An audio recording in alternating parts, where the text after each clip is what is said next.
खबरें तफसील से।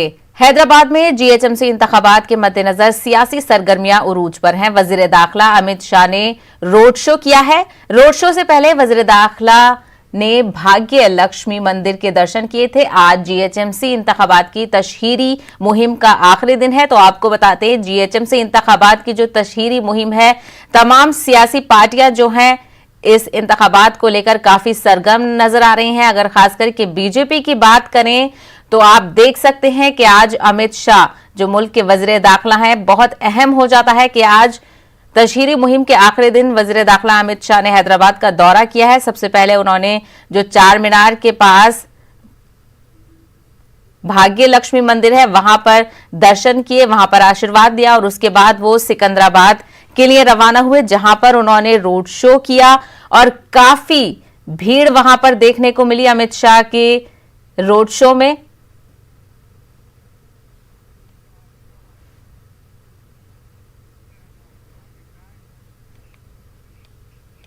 तो ग्रेटर हैदराबाद म्युनिसिपल कॉरपोरेशन के इंतखाबी तशहीर का आज आखिरी दिन है। इसके मद्देनजर तमाम पार्टियां अपनी पूरी ताकत सर्व कर रही हैं। आपको बता दें कि 1 दिसंबर को जीएचएमसी के इंतखाबात के लिए वोट डाले जाएंगे। 4 दिसंबर को वोटों की गिनती होगी। ये इंतखाबात जीएचएमसी के 6 जोन्स, 8 और 30 सर्किल्स के जुमला 150 वार्ड्स के लिए हो रहे हैं।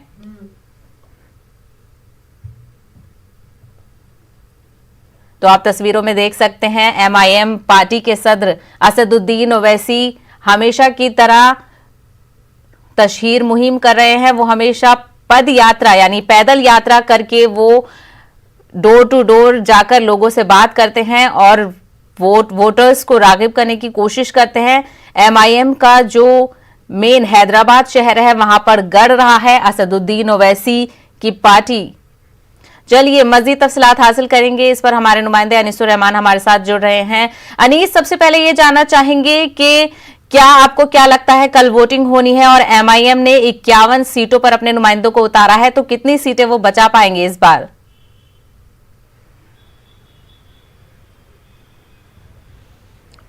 देखिए शहबा, 21 दिसंबर को यहाँ पर पोलिंग है जीएचएमसी के इलेक्शन के लिए। आज तशहीरी मुहिम का आखिरी दिन है और तमाम पार्टियां जो है अपने अपनी जो आखिरी कोशिश के तहत अपने जल्द से अपने रोड शोज़ और दूसरी पदयात्रा वगैरह मुनाकिद कर रहे हैं। मैं फ़िलहाल पुराने शहर में चार मीनार के पास जो खिलवत पैलेस है उसके पास एक ग्राउंड है, वहाँ पर मजलिस का मरकज़ी जलसा मुनाकिद हो रहा है। आप देख सकते हैं तैयारियां हो रही हैं। शायद 4 बजे से यहाँ पर जो है स्पीकर्स का आने का सिलसिला शुरू हो जाएगा, तो 6 बजे तक जलसा ख़त्म हो जाएगा। एक रिवायत रही है कि जो भी इलेक्शन होता है उसका जो इख्तितामी जलसा होता है वो यहाँ पर ही मुनाकिद किया जाता है। तो कुल मिलाकर बिल्कुल फिनिशिंग टचेस वाली बात है। आखिरी मरहले की तशहीरी मुहिम जो है तमाम पार्टियों की जानिब से की जा रही है। जी अनीस, अगर बात करें मैनिफेस्टो की, जो तमाम पार्टियां हैं वो अपने अपने मैनिफेस्टो लाती हैं, लेकिन एमआईएम एक ऐसी पार्टी है जो बिना मैनिफेस्टो के मैदान में उतरती है। तो ऐसे में क्या लगता है कि कितना डिफरेंट होता होगा उनके लिए वोटर्स के सामने अपनी बात रखना? जी देखिए, जो मजलिस इत्तेहादुल मुस्लिमीन है वो कभी भी जो जो तमाम नशिस्तें होती हैं, जुमला यहाँ पर अभी फ़िलहाल 150 नशिस्तें हैं, इसमें से सिर्फ 51 नशिस्तों पर मजलिस मुकाबला कर रही है। तो एक तरह से चूँकि मजलिस मुकम्मल उनका जो है तरीका ये नहीं होता है कि पूरे शहर में इलेक्शन लड़ें, तो उसी तरह वो उनका कुछ मंशूर वगैरह का भी ऐलान नहीं होता जिस तरह की दूसरी पार्टियाँ करती हैं।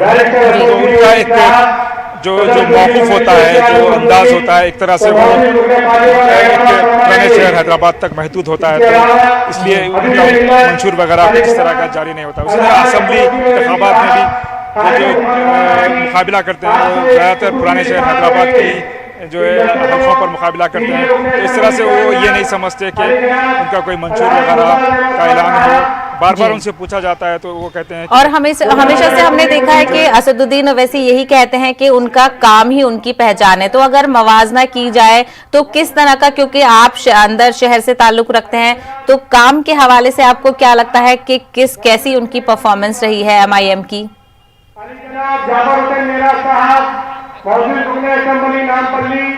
देखिए शहबा, जैसा कि इस बार जो बहुत मुश्किल हो गया है तमाम सियासी जमातों को, क्योंकि हैदराबाद में जो है बहुत बड़े पैमाने पर सैलाब आया था जी, काफ़ी लोगों को नुकसान उठाना पड़ा था। तो लोग जो है सवाल कर रहे हैं। तो इसी तरह अगर आप जैसा अगर आपने कहा परफॉर्मेंस किस तरह रही, तो एक मिला जुला जो है रद्द-ए-अमल लोगों में है कि क्योंकि काफ़ी जो है सवालात किए जा रहे हैं। लोग जो है उतना ज़्यादा खुश नहीं है, क्योंकि तेलंगाना के क़याम के बाद ये समझा जा रहा था कि हैदराबाद को काफ़ी जो है अहमियत हासिल होगी, बहुत बड़े पैमाने पर इन जो काम किए जाएंगे, तरक्याती काम किए जाएंगे।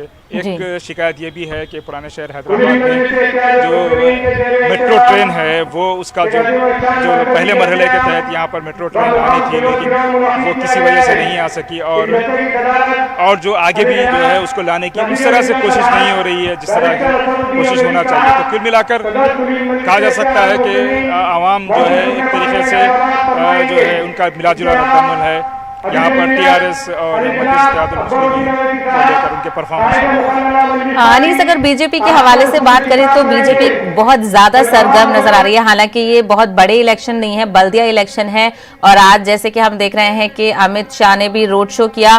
तो ऐसे में कितना चैलेंजिंग होगा अब 1 दिसंबर को इसका देखना, वोटिंग देखना?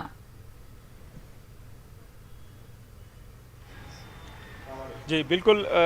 देखिए बीजेपी के लिए जो है गुज़िश्ता GHMC में उनकी सिर्फ 2 नशिस्तें थीं जी। उनको एक तरह से जो परफॉर्मेंस के हिसाब से उनसे जो है कोई सवाल जवाब नहीं हो रहा है। अलबत्ता जो जिस तरह का उन्होंने कैंपेन किया है और जिस तरह से मंशूर का इजरा किया है, उन्होंने काफ़ी जो है वादे किए हैं।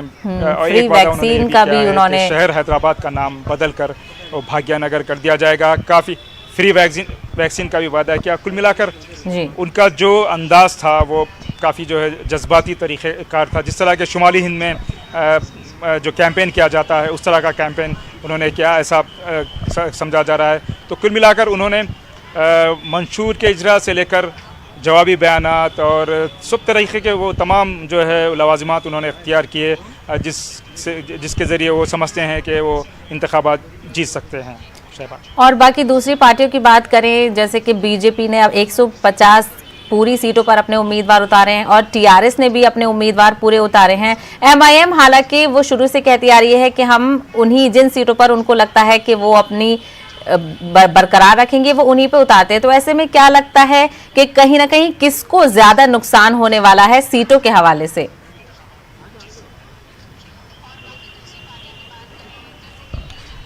देखिए शहबा, अभी चूँकि TRS का मानना है कि उन्होंने काफ़ी तरक्याती काम किए हैं यहाँ पर, ख़ास तौर पर जो शहर में ओवर ब्रिजेस हैं और जो मेट्रो ट्रेन है और जो ख़ास तौर पर जो सड़कें वगैरह है, इंफ्रास्ट्रक्चर है, इलेक्ट्रिसिटी की जो सप्लाई है, पानी की सप्लाई है, वो अपना जो है एक तरीके से परफॉर्मेंस का कार्ड जो है लोगों को दिखा रहे हैं और उनको उम्मीद है कि वो 100 से ज़्यादा नशिस्तें जीतेंगे। जबकि बीजेपी ये समझती है कि वो जो TRS जो है वो मजलिस इत्तेहादुल मुस्लिमीन के साथ मिलकर एक तरह से शहर को जो है वो बर्बाद कर रही है, उनका ऐसा मानना है। तो कुल मिलाकर ये समझा जा रहा है कि कांटे की टक्कर होगी। जी चलिए, तो GHMC इंतखाबात को लेकर आज आखिरी दिन है। तमाम पार्टियों की आज तशहीरी मुहिम खत्म हो जाएगी और 1 दिसंबर को वोटिंग होनी है। अनीसुर रहमान, बेहद शुक्रिया तफसीलात के लिए। चलिए अब सीधे चलेंगे श्रीनगर में PDP सदर महबूबा मुफ्ती की प्रेस कॉन्फ्रेंस में। बगैर कुछ भी नहीं कर रहे हैं, they are dividing this country like anything. एक दूसरे के साथ लड़ा रहे हैं, कभी लव जहाद होता है, कभी अर्बन नक्सल्स होता है, कभी अभी एक 80 साल के आदमी को बंद रखा है, उसको एक सिपर और स्ट्रॉ नहीं दे रहे हैं। और अजीब बात है कि इतना खतरनाक बन गए जिसके खिलाफ कोई भी सबूत नहीं है उसको UAP में बंद कर दो, there is no bail only jail. तो ये कैसे चलेगा? अभी अभी इसी को हम सह रहे थे तो ऊपर से रोशनी। क्या है रोशनी? रोशनी वॉज अ स्कीम, और उसको स्कैम बना दिया। जो असली इनका स्कैम है, जो इलेक्टोरल बॉन्ड्स का इनका स्कैम है, उसको खोले ना। उसमें तो सुप्रीम कोर्ट पिछले 1.5 साल से हेयरिंग नहीं दे रहे हैं। रोशनी में अब तो अगर बड़े लोग हैं, अगर अमीर लोग हैं, अगर उन्होंने कोई गलत किया है, पहले तो मुझे लगता है सबने रोशनी स्कीम जो एक लॉ पास हुआ था नेशनल कॉन्फ्रेंस के टाइम में, जिसको आजाद साहब के टाइम में इम्प्लीमेंट किया गया, इट वॉज अ लॉ। हमारी असेंबली ने वो कानून बनाया था। और अगर उस लॉ के तहत किसी ने अपनी जमीन जो है लीगलाइज की, तो वो स्कैम कहां से हो गया? अगर ये अमीर लोगों के पास समझते हैं कि उन्होंने बहुत ज्यादा जमीन ली है, तो let them go after that. ये गरीब लोग जिनके पास 5 मरले जमीन, 2 मरले जमीन, 4 मरला जमीन, उनके पीछे क्यों जा रहे हैं? उनको क्यों नोटिस भेज रहे हैं कि आप घर खाली कर दो? ये मेरे पास एक नोटिस है। और अब तो बदकिस्मती से जो ये खुद नहीं कर पाते हैं, कोर्ट्स को सामने कर देते हैं। क्योंकि जब एक गरीब इंसान के ऊपर या किसी भी इंसान के ऊपर मुसीबत आती थी, तो वो अदालत चला जाता था। अब तो अदालत के जरिए ये सब कुछ कर रहे हैं। और अनफॉर्चुनेटली जितने भी हमारे इंस्टीट्यूशंस हैं, जिनको यहाँ जमहूरियत को बचाना चाहिए था, डेमोक्रेसी को बचाना चाहिए था, हमारे राइट्स को बचाना चाहिए था, वो कॉन्स्टिट्यूशन की कसम तो खाते हैं, but they are implementing BJP's agenda in total. They are in the forefront of attempting, implementing BJP's agenda. हमें कुछ समझ नहीं आ रहा किसके पास जाएं। अभी डीडीसी की शिकायत हमारे जो चेयरपर्सन है फारूक साहब ने भी लगाई, इलेक्शन कमिश्नर से लगाई कि भाई हमारे, और वहां से झूठ बोलते हैं कि नहीं बिल्कुल आपने खुद देखा, मुझे नहीं जाने दिया। 2 दिन मुझे रोकते रहे, तीसरे दिन भी कहा नहीं अब इलेक्शन है। हमारे जो कैंडिडेट्स हैं, मुझे बहाना करना पड़ा, तब जाके मैं ज़ैनबपोरा चली गई, तब उसको 1 दिन निकलने दिया। वो किसी कैंडिडेट को ही निकलने नहीं देते घर से।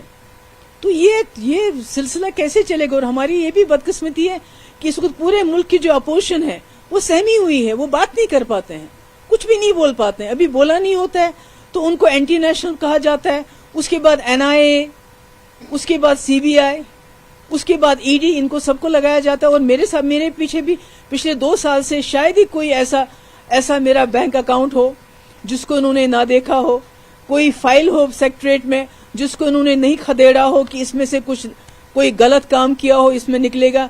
जब वो नहीं निकला तो जो कहीं हमने कभी ट्रांजैक्शन किया है, हमने बिजवाड़ा में अपनी जमीन बेची है तो उनको छापा मारा। अगर हमने कभी किसी से लोन लिया है, प्राइवेट लोन लिया है, उनको छापा मारते हैं। और अभी तो इल्जाम लगाया था कि हमारा श्रीनगर का ऑफिस मुफ्ती साहब ने अपने टाइम में रोशनी के अंदर ट्रांसफर किया, और जम्मू का ऑफिस भी हमारा, जबकि आप सब लोग जानते हैं श्रीनगर का ऑफिस भी और जम्मू का ऑफिस भी। तो ये जो इस वक्त डेमोक्रेसी की जो खिल्ली उड़ाई जा रही है, ये तो मुझे लगता है बीजेपी यहाँ अपना एक इकोसिस्टम डेवलप करना चाहती है, जिसमें there is no place for real democracy in BJP's India. They want to create their own ecosystem. उनके अपने पपेट्स हैं, यहाँ बी टीम्स हैं जिनको वो इंस्टॉल करना चाहते हैं। और यही वजह है कि डीडीसी के इलेक्शंस में ये इतनी जान मार रहे हैं, इतना। अगर हम इलेक्शन में हिस्सा नहीं लेते, they would have called us Pakistanis, but since we chose to be participate in this elections, अब हमारे लिए मुश्किलें खड़ी करते हैं रोजाना। हमारे लोगों को सिक्योरिटी नहीं है, और जो सिक्योरिटी के बगैर भी जाना चाहते हैं उनको भी घर से एक पुलिस वाला गेट पे रखते हैं, बोलते हैं आप बाहर नहीं जा सकते हैं। तो दिस इज नॉट डन। ये कैसे चलेगा? क्या ये मुल्क जो है बीजेपी के एजेंडे पे चलेगा? तो मुझे लगता है कि बहुत ही अंधेर नगरी चौपट राज हो रहा है यहाँ पर। और आप बात मत करो 370 पे, बात मत करो। अरे आपके मिनिस्टर यहाँ आते हैं, 9 आउट ऑफ 10 टाइम्स वो 370 की बात करते हैं। और मुझे समझ नहीं आता, जब वो इतने कॉन्फिडेंट है कि 370 खत्म हो गया है, वो वापस नहीं आएगा, तो why do they get rattled when I talk about 370? Why do they get rattled so much? Why I am being told indirectly, directly इस पे बात मत करो? पहले भी बोलते थे, अब भी बोलते हैं कि आपके निकलने के बाद यहाँ जी लोगों ने बात करना शुरू कर दिया, आप प्रोवोक करती हो लोगों को बात करने के लिए। So the only thing they are trying to do is that they want to, want to get to me. कुछ मिल नहीं रहा है और मेरी पार्टी को बैन करना चाहते हैं, मुझे मेरे पीछे पड़ना चाहते हैं, क्योंकि मैं एक आवाज उठाती हूँ और मुझे बार बार कहा जाता है कि जब से आप छूट गई हैं तभी से बात होने लगी, तो मैं उसमें मैं क्या करूं, मेरा क्या कसूर है।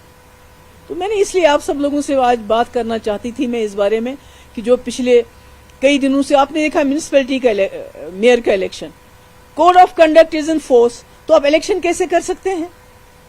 I mean, unfortunately, जो बड़ा institution election commission of India which is suppose to protect the democracy in this country, वो भी इस वक्त इनके हाँ में हाँ मिला रहे हैं।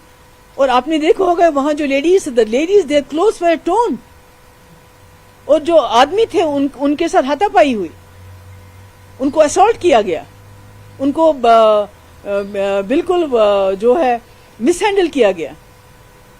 तो मेरा आप सबसे ये कहने का मकसद ये है, क्योंकि आप जो मैंने पहले भी कहा है कि आप बहुत मुश्किल हालात में यहाँ काम करो, और हमारे पास मीडिया का बहुत कम लोग ऐसे रहे हैं जो वाकई अपना काम करते हैं, बाकी तो वही गोदी गैंग बन गया है। अरे बाबा, मेरा दफ्तर जम्मू में है, जाके देख लो, चेक कर लो, सरकारी बिल्डिंग में, फिर भी पता नहीं खसरा नंबर सो एंड सो, देखो Mehbooba Mufti, she will have to apologise. तो ज़राई कवानीन के खिलाफ किसानों के धरने का आज चौथा दिन है। किसान दिल्ली के सरहद पर 26 नवंबर से एहतजाज कर रहे हैं। किसान दिल्ली हरियाणा की सरहद सिंघू बॉर्डर पर डटे हुए हैं। कुछ किसान दिल्ली के निरंकारी समागम मैदान में मौजूद हैं। शनिचर को किसानों ने तय किया है कि वो अभी सिंघू बॉर्डर पर ही एहतजाज करेंगे और बुराड़ी के समागम मैदान में नहीं जाएंगे। बातचीत होनी चाहिए, मैं इसके हक में हूँ, क्योंकि बातचीत से ही मसला हल होगा। लेकिन अमित शाह जी को ये नहीं कहना चाहिए कि अब बुराड़ी पहुंचो और फिर बातचीत शुरू करेंगे। बातचीत शुरू करनी है अभी शुरू कर लें। 3 तारीख का वेट बोले कि 3 तारीख को टाइम है, यदि आप बुराड़ी पहुंचोगे तो हम अभी सोच सकते हैं। तो भाई ये शर्तें क्यों लगा रहे हो? देखो, इतना बड़ा जाम लगा हुआ है, करीब लाखों की तादाद में किसान है, तो आप इनको तो पीछे हटा नहीं सकते, लेकिन आप ही एक कदम आगे आ जाओ, आज शुरू करो गलबात। फिर वो बात समझ नहीं पा रहे। अभी 2 महीने हो गए हैं, लोग सड़कों के ऊपर शांतमय प्रदर्शन कर रहे हैं। अब मन की बात में जन की बात आई है। काश वो जन की बात होती तो आज ये दिन नहीं देखने आते। सो वो मन की बात कम करे, जन की बात करें, और ये एक लफ्ज़ में बात ख़त्म नहीं होगी। इनके साथ बड़ा मसला है, और ये मसला जो है ये इनकी पहले बात सुन के और उसके ऊपर गौर करके जो ये मांग कर रहे हैं उसको पूर्ण करना होगा। दिल्ली के वजीर सेहत सत्येंद्र जैन का कहना है कि किसानों के साथ बिना किसी शर्त के बात होनी चाहिए। उन्हें एहतजाज करने की इजाजत जहां वो चाह रहे हैं वहीं देनी चाहिए। थोड़ा लगनी चाहिए कि कब बात करेंगे, बात तुरंत करनी चाहिए। कोई कंडीशन के वाली बात थोड़ा। हमारे देश के किसान अन्नदाता हैं, हमारे लिए सब कुछ जो खाना हम खाते हैं किसान पैदा करते हैं, और उनसे तुरंत बातचीत भी करनी चाहिए, और जहाँ वो चाहें वहाँ पे उनको बैठने देना चाहिए, करने देना चाहिए। अब परेशानी उनकी देखिए ना, वो यहाँ से नहीं, अपने घर से 500 किलोमीटर, 400 किलोमीटर, 600 किलोमीटर से, 300 किलोमीटर से लोग आए हैं। उनकी परेशानी को देखिएगा, उनको कितनी परेशानी है। कोई खुशी से नहीं है, अपनी आवाज़ को रखने के लिए कोई ना कोई तो आवाज़ रखेगा ना। लोकतंत्र है, तो उनको शांतिपूर्ण तरीके से अपनी आवाज़ रखने का पूरा अधिकार है। वो जो जहाँ चाहें वो अपना अधिकार का प्रयोग कर सकते हैं। और किसानों के एहतजाज पर संजय राउत का क्या कुछ कहना है, आप भी सुनिए। जिस तरह से किसानों को दिल्ली में आने से रोका गया है, ऐसा लगता है ये कोई बाहर से आए, देश के किसान नहीं है, कोई बाहर से आए। उनके साथ जो बर्ताव किया है वो टेररिस्ट, आतंकवादी जैसा किया है।